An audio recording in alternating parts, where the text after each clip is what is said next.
Assalamualaikum warahmatullahi wabarakatuh.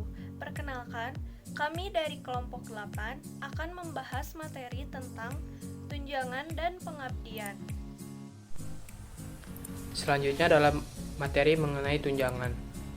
Menurut Handoko, tunjangan merupakan kompensasi tambahan yang bertujuan untuk mengikat karyawan agar tetap bekerja pada perusahaan. Menurut Shimamura, di samping gaji, kompensasi juga meliputi cakupan tunjangan-tunjangan atau benefits. Menurut Dassler, tunjangan karyawan dalam program kesejahteraan karyawan akan menghasilkan nilai yang bermacam-macam. Sedangkan menurut Penggabean, tunjangan adalah semua jenis penghargaan yang berupa uang atau bukan uang yang diberikan kepada pegawai secara layak dan adil atas jasa mereka dalam mencapai tujuan perusahaan. Dalam mengembangkan rencana tunjangan, pengusaha harus memperhatikan sejumlah permasalahan kebijakan.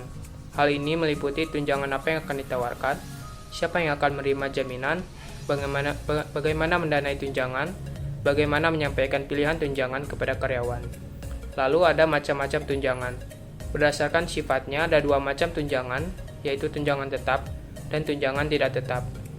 Tunjangan tetap adalah suatu pembayaran yang diatur berkaitan dengan pekerjaan yang diberikan secara tetap untuk pekerja dan keluarganya, serta dibayarkan dalam satuan waktu yang sama dengan pembayaran upah pokok tanpa dikaitkan dengan kehadiran atau prestasi atau produktivitas tertentu. Contoh jenis tunjangan tetap antara lain yaitu meliputi tunjangan keluarga, tunjangan jabatan, tunjangan makan. Untuk sebagian perusahaan dihitung berdasarkan jumlah kehadiran, lalu ada tunjangan lain-lain. Lalu ada tunjangan tidak tetap. Tunjangan tidak tetap adalah suatu pembayaran yang diatur berkaitan dengan pekerjaan yang diberikan secara tidak tetap dan dikaitkan dengan kehadiran atau prestasi kerja. Contoh jenis tunjangan tidak tetap adalah tunjangan transport, tunjangan kehadiran, tunjangan shift, tunjangan perumahan, dan tunjangan kesehatan.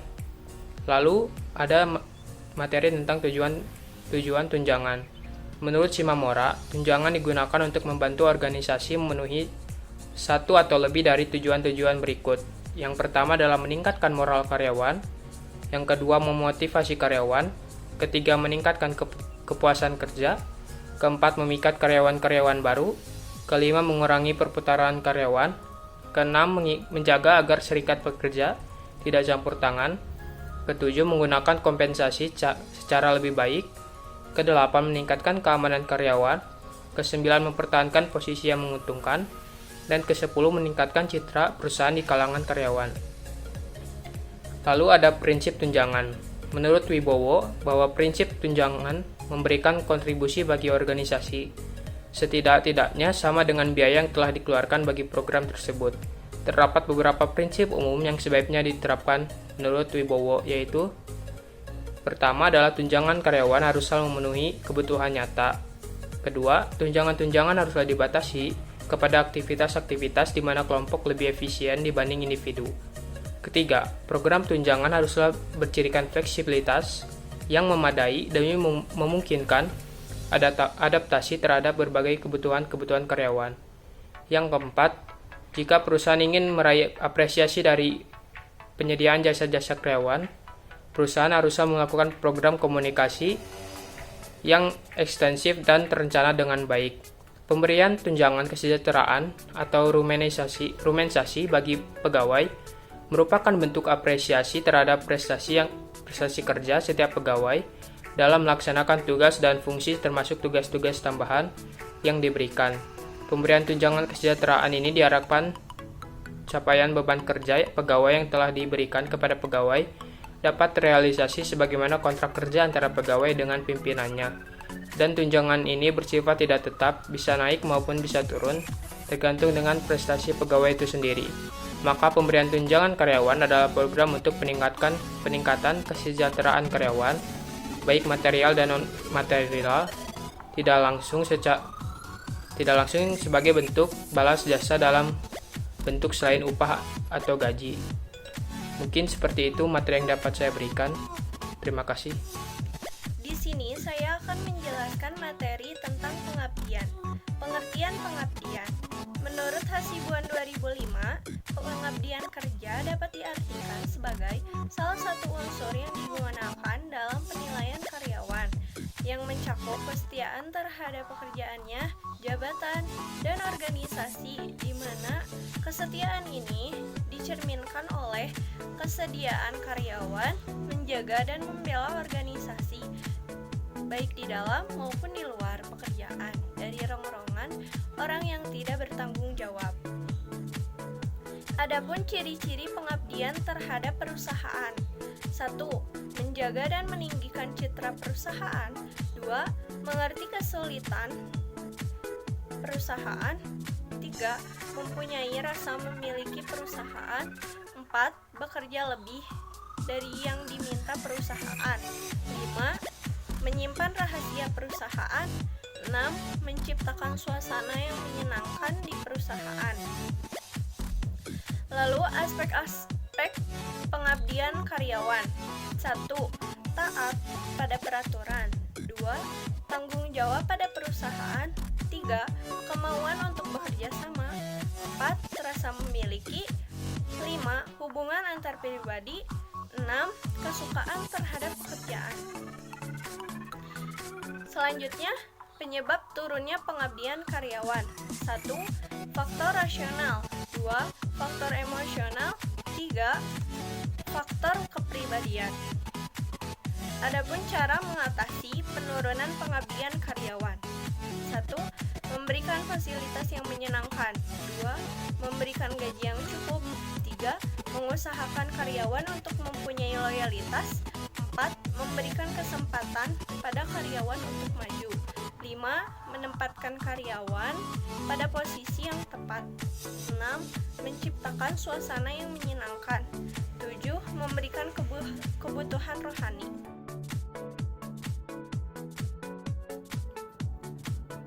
Assalamualaikum, Bu. Waalaikumsalam. Ada yang bisa saya bantu? Maaf, Bu, mengganggu waktunya. Saya mau bertanya tentang THR. Yang lain sudah menerima THR, tapi saya belum menerimanya, Bu, sampai hari ini juga. Apa memang penerimaannya tidak dalam waktu bersamaan atau bagaimana? Ini juga sudah kurang dari 1 minggu sebelum Idul Fitri. Barangkali nama saya belum tercatat dalam daftar penerimaan. Maaf sebelumnya, dengan Bapak siapa ya? Oh ya, Bu, maaf sebelumnya. Saya Wildan Hilmi dari divisi produksi. Bentar ya. Dengan Bapak Wildan dari divisi produksi ya. Sebelumnya Bapak sudah bekerja berapa lama di sini? Saya di sini bisa dibilang baru 2 minggu, Bu. Nah, biar saya jelaskan ya. Untuk ketentuan pemberian THR di perusahaan ini mengikuti Peraturan Menteri Ketenagakerjaan Nomor 6 Tahun 2016. Di situ sudah tertulis bahwa jika pekerja sudah bekerja lebih dari 1 bulan, maka akan mendapatkan THR yang proporsional. Namun apabila pekerja sudah bekerja melebihi waktu 12 bulan, maka akan mendapatkan THR sebesar gaji selama 1 bulan. Nah, mengingat Pak Wildan ini belum memenuhi kriteria, maka Pak Wildan belum berhak untuk mendapatkan THR. Memangnya sebelum masuk kerja, Pak Wildan tidak diberitahu dulu mengenai tunjangan yang akan diberikan oleh perusahaan ini? Sepertinya sudah, Bu. Cuman saat itu saya sedang tidak memerhatikan saja. Mengingat saya masih merasa senang bisa diterima di perusahaan ini. Lain kali saat ada orang yang sedang berbicara atau menyampaikan sesuatu, maka diperhatikan dengan baik ya, agar tidak terjadi lagi hal seperti ini. Mungkin ini bisa dijadikan pembelajaran untuk kedepannya agar menjadi lebih baik lagi. Nah, sekarang apakah masih ada yang ingin ditanyakan, Pak Wildan? Baik, Bu, terima kasih atas masukannya. Untuk kedepannya, saya akan lebih berusaha lagi.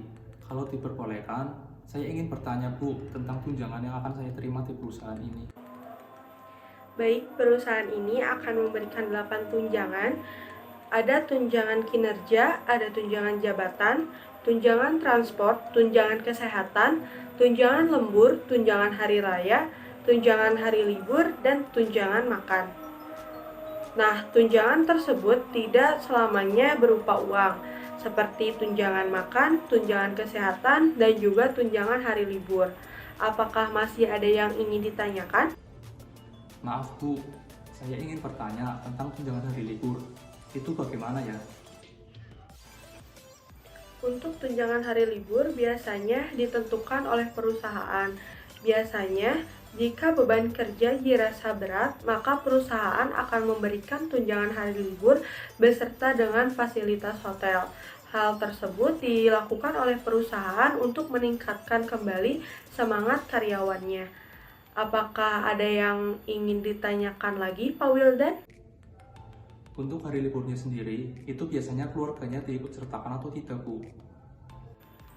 Untuk saat ini hanya karyawannya saja, Pak. Untuk keluarganya tidak diikutsertakan. Maaf Bu, mungkin ini pemikiran pribadi saja. Walaupun saya belum berkeluarga, saya ingin mengajukan sesuatu untuk tunjangan yang satu ini. Iya, silahkan Pak Wildan. Untuk orang-orang yang sudah berkeluarga, mereka bekerja untuk memenuhi kebutuhan keluarganya. Sedangkan ketika beban kerjanya terlalu berat, sudah bagus bahwa perusahaan memperhatikan perasaan karyawannya. Tetapi ketika hanya karyawannya saja yang dibiayai untuk tunjangan hari liburnya, saya rasa itu masihlah kurang.